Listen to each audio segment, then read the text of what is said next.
హమాలి workers union నుంచి వచ్చినటువంటి మేము పరిచయం చేసుకుంటున్నాము. కలీం అహ్మద్ గారు హానరీ ప్రెసిడెంట్, ఎస్వి శివకుమార్ నేను వర్కింగ్ ప్రెసిడెంట్ని, అట్లనే శ్రీనివాస్ రెడ్డి గారు అసిస్టెంట్ సెక్రటరీ, తర్వాత Ramulu as a member, Haribabu అన్న అడ్వైజర్, తర్వాత రాజు గారు రోడ్ సైడ్ ప్రెసిడెంట్, తర్వాత యాదవన్న బోన్బెల్ వెజిటేబుల్ మార్కెట్ ప్రెసిడెంట్. ఇవాళ తెలంగాణ హమాలి వర్కర్స్ యూనియన్ ద్వారా ఉన్నటువంటి ఎజెండా, మెయిన్ ఎజెండా ఏంటంటే ఏ పార్టీకి సంబంధం లేకుండా స్వతంత్రంగా ఉన్నటువంటి తెలంగాణ హమాలి వర్కర్స్ యూనియన్ ద్వారా రేపు ఆదివారం 15/3/26 హన్మకొండలో జరగబోయే మహాగర్జన. దాని ముఖ్య ఉద్దేశం ఏంటంటే మాకు హమాలి బోర్డు కావాలని చెప్పేసి గత 10 సంవత్సరాల నుంచి గత ప్రభుత్వాన్ని, తర్వాత ఇప్పుడున్నటువంటి ప్రభుత్వం మేము అడగకున్నా సరే వాళ్ళు చేసేటువంటి పాదయాత్రలో వాళ్ళ యొక్క మేనిఫెస్టోలో హమాలి బోర్డు ఖచ్చితంగా పెడతామని చెప్పేసి గవర్నమెంట్ పరంగా అప్పుడు చేసినటువంటి పాదయాత్రలో చెప్పినట్టు పదాన్ని మేము తీసుకొని గవర్నమెంట్ వచ్చి 2 సంవత్సరాల తర్వాత కూడా మా యొక్క హమాలి బోర్డు విస్మరించి మమ్మల్ని ఇంకో రకంగా చూస్తున్నారు కాబట్టి దాని ముఖ్య ఉద్దేశమే మా కార్యక్రమం కాబట్టి రేపు జరిగిపోయే హన్మకొండలో భారీ ఎత్తున ప్రజాగర్జన మేము నిర్వహించినాం కాబట్టి దాని విషయంలో పెద్దలు 2 నిమిషాలు మాట్లాడుతారని చెప్పి కూడా మనవి చేస్తాం. గత 10 సంవత్సరాలు 2016లో స్థాపించబడి రిజిస్ట్రేషన్ చేసుకున్న తర్వాత 10 సంవత్సరాల మా పోరాటానికి యావత్ తెలంగాణ మొత్తం మీద ఉన్నటువంటి 33 జిల్లాల నుంచి ఇంచుమించు 15 విభాగాలలో 10 లక్షల నుంచి 20 లక్షల మంది అసంఘటిత హమాలీస్ ఎవరైతే ఉన్నారో వాళ్ళు మా మీద నమ్మకం పెట్టుకొని ఈ 15 సంవత్సరాలు ఏ పార్టీకి సంబంధం లేకుండా స్వతహాగా హమాలీల ద్వారా స్థాపించబడ్డ ఈ యూనియన్ 10 సంవత్సరాల నుంచి మాది ఒకటే ఒక డిమాండ్, హమాలి బోర్డు కావాల్సిందే. హమాలి బోర్డు కావాల్సిందే అంటే దాంట్లో ఎట్లుంటుందంటే దానికి బోర్డు గవర్నమెంట్ ద్వారా లింకప్ అయితే ఆ గవర్నమెంట్ నుంచి ఏవైతే మనకు స్ట్రక్చరల్ పొజిషన్ కింద రావాల్సినటువంటి బెనిఫిట్స్ కానీ, రూల్స్ అండ్ రెగ్యులేషన్ ప్రకారంగా రావాల్సినటువంటి ఈఎస్ఐ కానీ, పిఎఫ్ కానీ, పెయిడ్ హాలిడేస్ కానీ, ఇతర సౌకర్యాలన్నీ గవర్నమెంట్ ద్వారా నిఘాలో ఉంటాయి కాబట్టి మా ముఖ్య ఉద్దేశం బోర్డు కావాల్సిందే. దానికి మేము ఇంకోసారి చెప్పేది ఏంటంటే ఈ 10 లక్షల మంది మెంబర్లు మేము ఏదైతే ఉన్నామో ఏ పార్టీకి సంబంధం లేనటువంటి ఇండివిజువల్గా స్వతంత్రంగా ఉన్నటువంటి ఈ తెలంగాణ హమాలి వర్కర్స్ యూనియన్ 10 సంవత్సరాలు జరిగేది కాబట్టి ఆ ఉద్దేశంతో ఇవాళ హన్మకొండలో మహాగర్జన పిలిపించినాము. ఈ పిలుపులో మేము చేసేది ఒకటి, మాకు కావలసినటువంటి సదుపాయాలు గవర్నమెంట్ ద్వారా మేము ఏమేమి అనుకుంటలేము, రావాల్సినటువంటి సదుపాయాలే కావాల్సని చెప్పేసి డిమాండ్ చేస్తూ ఉన్నాం. గవర్నమెంట్కు ఒకవేళ ఒడిదుడుకులు ఉంటే 6 నెలలకో 3 నెలలకో ఈ డిమాండ్ ఏదైతే హమాలి బోర్డు ఉందో ఆ బోర్డు ఖచ్చితంగా మాకు ఇవ్వవలసిందే. ఇవ్వలేని ఎడల ఇప్పుడే చెప్తా ఉన్నాం, మేము ఎవరిని ఏమీ అడగడం లేదు. గత 10 సంవత్సరాల క్రితం ఉన్నటువంటి గవర్నమెంట్ కానీ మాకు సహకరించుకుంటా ఏ విధంగా అయితే జరిగిందో అదే ఇంకో 10 సంవత్సరాలు కానీ 5 సంవత్సరాలు కానీ ఈ బోర్డు నిర్ణయం తీసుకొని మా హమాలీలకు చేసినటువంటి ఏదైతే ఉపయోగం ఉన్నదో అది చేయని ఎడల గత ప్రభుత్వాలకు ఏదైతే స్థితి పడ్డదో ఆ స్థితి రాకుండా చూసుకోవాల్సిన బాధ్యత ఉన్నటువంటి ప్రభుత్వాల మీద ఉన్నదని కూడా సభాముఖంగా తెలియజేస్తా ఉన్నాము. 2 విషయాలు ఇప్పుడు మా పెద్దలు చెప్పినట్టు మహాగర్జనకు 15 విభాగాల అంటే ఇంచుమించు మీకు తెలుసో తెలియకుండా మేము కొన్ని విషయాలు చెప్తాం. ఎఫ్సిఐ, ఎస్డబ్ల్యూసిడి, సిడబ్ల్యూసి, తర్వాత లిక్కర్ గోడౌన్స్, తర్వాత private godowns, market, vegetable market, railway good shed, తర్వాత మిల్స్, ఎన్ని రకాలైతే మిల్స్ ఉన్నాయో ఈ మిల్స్లలో కూడా ఉన్నటువంటి హమాలీలు ఖచ్చితంగా చెప్తా ఉన్నాం. ఈ హమాలీ వర్గం ఏదైతే మేము అనుకుంటలేము, ఎవరిని బెదిరిస్తలేము, భయపెట్టడానికి కాదు. ఒకవేళ అసంఘటిత కార్మికులకు ఏకమై మా బోర్డు మాకు ఇవ్వకుంటే తదుపరి చర్య ఏదైతే జరుగుతుందో ఆ జరగడానికి గవర్నమెంటే బాధ్యత వహించవలసిన బాధ్యత కూడా వాళ్ళ మీద ఉంటుంది కూడా తెలియజేస్తూ ఈ అవకాశము మమ్మల్ని ఇప్పుడు మా పెద్దలు చెప్పినట్టు ఈ యొక్క సబ్జెక్ట్ ని కొద్దిగా హైలైట్ చేసి మా వైపు హమాలీల వైపు కొద్దిగా మీ దృష్టి సారించినట్టయితే గవర్నమెంట్ కనువిప్పు కలుగుతుందని చెప్పేసి కూడా సభాముఖంగా తెలియజేస్తున్నాము. తర్వాత 2 విషయాలు మేనిఫెస్టోలో పెట్టింది. రన్నింగ్ గవర్నమెంట్ ఏదైతే పాదయాత్ర వాళ్ళు చేసిరో ఆ పాదయాత్రలో ఆ మేనిఫెస్టోలో ప్రింట్ అయి ఉన్నది. మేము మా వర్గానికి మాకు చెందినటువంటి హమాలి వర్గానికి సీరియల్ నెంబర్ 33లో మాది మెన్షన్ కూడా చేసారు. మేము ఎంతో సంతోషపడ్డాము. గవర్నమెంట్ రాకముందు మా గురించి ఆలోచించేటువంటి నాయకులు ఉన్నారు కాబట్టి ఆ దినానికి మేము చేసినటువంటి ఉపయోగం మేము చెప్పదలుచుకోలేదు. ఎందుకంటే చెప్తే అది ఇంకో రకంగా లాభం పొందినట్టు అవుతుంది కాబట్టి అది దృష్టిలో పెట్టుకొని మేము చాలా ఆశించుకున్నాం. తర్వాత గవర్నమెంట్ వచ్చి 2 సంవత్సరాలు అవుతుంది, ఈ బోర్డు ఊసెత్తుతలేదు. కావాల్సినటువంటి నాయకులు, ఎమ్మెల్యేలు, ఎంపీలని కనీసం కన్సల్ట్ లేబర్ మినిస్టర్ని కూడా మేము అప్రోచ్ అయినాము. ఇంతవరకు ఎటువంటి ఊసుము లేదు. కాబట్టి మేము జరగబోయే మహాగర్జన 15వ తారీఖు నాడు హన్మకొండలో జరిగేదానికి మేము అందరినీ విన్నపించుకున్నాం. మాకు మీరు వచ్చి మా గురించి వెల్విష్గా మాట్లాడి బోర్డు డిక్లేర్ చేయవలసిందిగా ముఖ్య డిమాండ్. ఒకవేళ డిమాండ్ ఏదైనా ఆటుపోట్లు ఉంటే ఒక 3 నెలలు 6 నెలలు ఆగడానికి కూడా మేము సిద్ధంగా ఉన్నాం. కానీ మమ్మల్ని విస్మరిస్తే మటుకైతే జరగబోయే పరిమాణాలకి ఈ గవర్నమెంట్, ఈ కన్సల్ట్, ఎమ్మెల్యేలు, ఎంపీలు, మినిస్టర్లే బాధ్యులు అవుతారని చెప్పి తెలియజేస్తూ మీడియా మిత్రులకు అదేవిధంగా మాకు సహకరించినటువంటి అన్నలకు అందరికీ మరొకసారి ధన్యవాదాలు తెలియజేస్తా ఉన్నాం. అందరికీ నమస్కారం.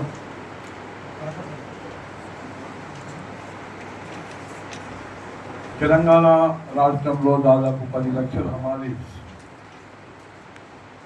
గోడౌన్లలో కానీ, పుట్కా కృష్ణపేట గోడౌన్లో కానీ, ఎస్టేట్ వేరోజింగ్ గోడౌన్లలో కానీ, సెంట్రల్ వేరోజింగ్ గోడౌన్లో కానీ, market yard, rice mills, good shed, షాప్స్లో ఎన్నో సంవత్సరాల నుంచి వాళ్ళు పనిచేస్తున్నారు. కానీ వాళ్ళకు గుర్తింపు లేదు. ఆ గుర్తింపు గురించి మేము గత ప్రభుత్వం నుండి వాళ్ళు అడిగాం. ఈ కష్ట జీవితాలని మీరు కొద్దిగా ఆదుకొని వీళ్లకు ఈపీఎఫ్ కానీ, ఈఎస్ఐ కానీ అన్ని సౌకర్యాలు మీరు కల్పించాలి అని గత ప్రభుత్వం ఏం చర్య తీసుకోకుండా ఇప్పుడు ఉన్న గవర్నమెంట్, కాంగ్రెస్ గవర్నమెంట్ మన వాళ్ళ మేనిఫెస్టోలో హమాలి బోర్డుని ఏర్పాటు చేస్తామని వాళ్ళు హామీ ఇవ్వడం జరిగింది. వీళ్లకు మంచి చెడ్డ ఏ విధానంలో వీళ్లకు మనం సౌకర్యాలు ఇప్పించవచ్చు, వాళ్లకు లాభాలు ఇప్పించవచ్చు, మేము అది ప్రయత్నం చేస్తామని కాంగ్రెస్ గవర్నమెంట్ వాళ్ళ మేనిఫెస్టోలో చెప్పడం జరిగింది. కానీ 2 సంవత్సరాలు పూర్తి అయినా ఇప్పుడు దాకా ఆ మేనిఫెస్టో మీద ఏ చర్య తీసుకోకపోవడం, దానికి మూల కారణం ఈ 15వ తేదీ మార్చ్ 2026 జరిగే మహాగర్జన. మేము యావత్ రాష్ట్రం నుంచి హమాలీస్ అందరూ పాల్గొంటారు. వేలాది మంది పాల్గొనే అవకాశం ఉంది. ఇది గవర్నమెంట్ దృష్టికి తీసుకురావాలి అనే ఆలోచనతో ఈ ప్రోగ్రాం ఏర్పాటు చేయడం జరిగింది. మేము మీడియా మిత్రులతోటి కూడా నేను రిక్వెస్ట్ చేసేది ఒక్కటే, జర కొద్దిగా ఇది హైలైట్ చేస్తే మంచిది. కష్టజీవులకు మీరు సహాయం చేసినట్టు ఉంటుందని నా భావన. Thank you very much. Media మిత్రులకు నమస్కారం తెలియజేస్తున్నా. ఇక్కడ ఉన్నటువంటి కలిమన్న గారికి, శిల్పవన్న గారికి, నా తోటి మిత్రులకు కూడా నమస్కారం తెలియజేస్తున్నా. మన గత 20 సంవత్సరాలుగా ఎఫ్సీఏ కానీ, సిడబ్ల్యూసీ కానీ, హెచ్డబ్ల్యూసీ కానీ చాలా గోడల్లో అమలు పనిచేయడం జరుగుతూ ఉంది. మరి వాళ్ళ గుర్తింపు లేదు. గుర్తింపు గురించి బోర్డు ఏర్పాటు చేయాలని చెప్పి మేము గవర్నమెంట్ డిమాండ్ చేస్తూ ఉన్నాం. మూసాపేట్ రైల్వే గూడ్ షెడ్లో పనిచేసినటువంటి మా ప్రెసిడెంట్ అయినటువంటి రాజుగారు మాట్లాడారు. వేదిక పైన ఉన్నటువంటి పెద్దలకి నమస్కారం, మీడియా మిత్రులకు కూడా నమస్కారం. మా హమాలీ సంఘం ఏర్పడి స్వాతంత్రం కంటే ముందు నుండి ఉంది మాది. నిజాం ప్రభుత్వంలో నాంపల్లిలో ఉండేవాడు. నాకంటే ముందు ప్రెసిడెంట్ ఉండే అప్పుడు. అలా నాంపల్లి నుండి సనత్ నగర్ వచ్చి, నాంపల్లి నుండి సికింద్రాబాద్ సనత్ నగర్ కలిసి ఒకటే సనత్ నగర్ గుడిషెడ్గా ఏర్పడింది. ఈ రోజు వరకు హమాలీగా ఉంటున్నారు. వాళ్ళ పిల్లలు హమాలీలు అవుతారు, వాళ్ళ పిల్లలు హమాలీలు అవుతారు. కానీ ఏ ఒక్కడు బయటికి వెళ్ళారు. కారణం పొద్దంతా కష్టపడి సంపాదించి చెమట సంపాదించిన డబ్బుని తినడానికి, కిరాయిలు కట్టుకోవడానికే సరిపోతుంది. పిల్లలు వాళ్ళకేం చేపించలేకపోతున్నారు. కాబట్టి సామ్రాజ్యం అన్న గారు ఈ తెలంగాణ హమాలీ సంఘం వర్కర్ బాగుపెట్టాడు. మేము ఐఎన్టీసీ యూనియన్ అయినా కానీ వీళ్ళ యొక్క సిద్ధాంతం నచ్చి మేము కూడా మోరల్గా సపోర్ట్ చేద్దామని వచ్చాను. చాలా బాగుంది బోర్డు ఏర్పడితే అన్ని విధాలుగా ఎలాగ అన్నాడు మహారాష్ట్రలో మతాడి బోర్డు ఎలాగుందో తెలంగాణలో కూడా ఒక బోర్డు ఏర్పడితే అమ్మానాలు ఇప్పుడన్నా కొంచెం సుఖపడతారని ఆశిస్తున్నాను.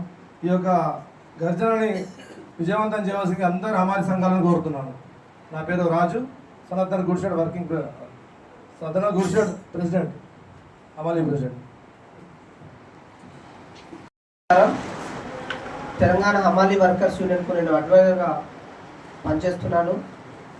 రాష్ట్రంలో సుమారు 15 లక్షలటువంటి హమాలి కార్మికులు ఉన్నారు. ఈ ప్రభుత్వం ఎన్నికల ముందు హమాలి వెల్ఫేర్ బోర్డు ఏర్పాటు చేస్తారని ఈ కార్మిక వర్గానికి ఒక హామీ ఇచ్చి ఉన్నది. ఇవాళ ఆ హామీని నెరవేర్చాలనే డిమాండ్తో దశాబ్ది ఉత్సవాల సందర్భంగా ఇవాళ ఆ డిమాండ్ ఎజెండాతో ఇవాళ సమావేశం జరుగుతూ ఉన్నది. కాబట్టి రాష్ట్ర వ్యాప్తంగా పెద్ద ఎత్తున హమాలి కార్మికులందరూ వచ్చి ఈ సభను విజయవంతం చేయాలని పేరు పేరున అందరూ విజ్ఞప్తి చేస్తూ ఉన్నాం.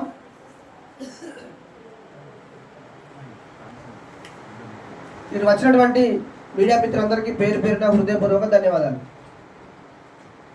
అదేవిధంగా బోన్పల్లి వెజిటేబుల్ మార్కెట్ అధ్యక్షుడైనటువంటి యాదవ్ గారు మాట్లాడతారు. అన్న మీడియం మిస్టర్లకు అందరికీ ఉన్న అన్నలకు కూడా తెలియదు ఏమనకంటే బోయినపల్లి మార్కెట్లో సికింద్రాబాద్ నుంచి అక్కడ దాకా పోయినామన్న.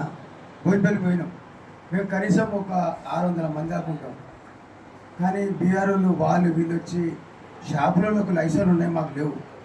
మేము 600 మంది ఉంటాం. కానీ ఇబ్బంది అంటే మన సాంబరాధన్ వచ్చి మాకు ఒక యూనియన్ ఏర్పాటు చేసిండు. మాకు అమ్మాలి పోడు మనకు గవర్నమెంట్ ఏది వచ్చేది కూడా రావాలన్నా వాళ్ళు షాపులోళ్ళు నరసింహ అని ఉంటాడు ఇక్కడ. ఆ నరసింహ కొంచెం ఓవర్గా చేస్తుంటాడు. ఆ సాంబరాధన్ వచ్చి మాకు ఒక యూనియన్ ఏర్పాటు చేసిండు. నా పేరు ఉగ్రం యాదవ్, మేము మల్కాజిగిరి ఉంటానా. బోయినపల్లి మార్కెట్లో ఎక్కడికి వెళ్ళి అక్కడ దాకా పోయినా. మాకు ఎంత కష్టాలు ఉన్నాయో చాలా మీడియం వయసులకు తెలియదు. ఏమనకంటే అన్నలకు కూడా తెలియదు. మేము లోడింగ్లు చేస్తాం తెలంగాణ పోతాక, మాకు ఏదంటే సౌకర్యం లేదన్న. మాకు మేము కనీసం ఒక 600 మంది ఆకుంటామన్నా. చాలా ఇక్కడ బోయినపల్లి మార్కెట్ నుంచి ఈ సికింద్రాబాద్ మార్కెట్ బోయినపల్లి మార్కెట్ పోయినాం. కానీ మాకు ఎంత ఇబ్బంది ఉందంటే జిల్లాలో పెద్ద మార్కెట్ అంటే బోయినపల్లి మార్కెట్ మీకు అందరికీ తెలుసు. కానీ మాకు ఎంత ఇబ్బంది ఉంటే అంత ఇబ్బంది ఉందన్న. సాంబరాధన్ వచ్చిండు అన్న, ఇవాళ ఫోన్ చేసిండు ఫస్ట్ అన్న. ఇప్పుడు నేను రానికి కూడా మీ అందరికీ చాలా ధన్యవాదాలు. ఇది మాత్రం బోయినపల్లి మార్కెట్లో మాత్రం ఈ మూసపేట మార్కెట్ వల్లే మార్కెట్ అంటే మార్కెట్ పొరల మార్కెట్ అన్న. కానీ ఎంత ఇబ్బంది ఉండదంటే మా లోడింగ్ చేసిన వాళ్ళకు ఇక అంత ఇబ్బంది ఉన్నా చెప్పలేని ఇబ్బంది ఉందన్న. ఇక నరసింహ కూడా ఓవర్గా చేసి ఒక 30 ఏళ్ళ దాకా 20 ఏళ్ళ దాకా యూనియన్లు ఉన్నా నేనే. నన్ను వద్దాడు ఎలగొట్టిండు. మన కార్మికులే కట్ట ఎలగొడితే ఇప్పుడు మనకు సరే గవర్నమెంట్ చేయకపోవు, షాపులకు బాగుంది సౌకర్యం. మాకు ఒక 600 మందికి చాలా ఇబ్బంది ఉంది. ఇదే సాంప్రదాయాన్ని నన్ను ఆడ చాలా ఇది చేసిండు. ఇక అన్న కూడా ఇలా ఫోన్ చేసిండు. ఇలా ఫస్ట్ టైం అన్ననే వచ్చింది. అన్న చాలా థ్యాంక్స్ అందరికీ, అన్నలకు పెద్దలకు మీడియా మిత్రులకు అందరికీ నమస్కారం అన్న.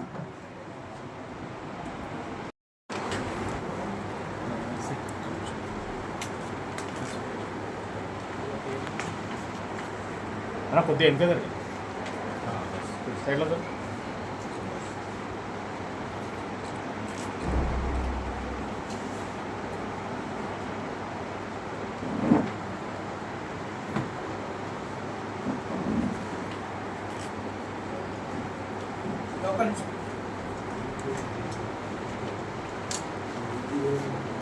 అన్న ఒక్క నేను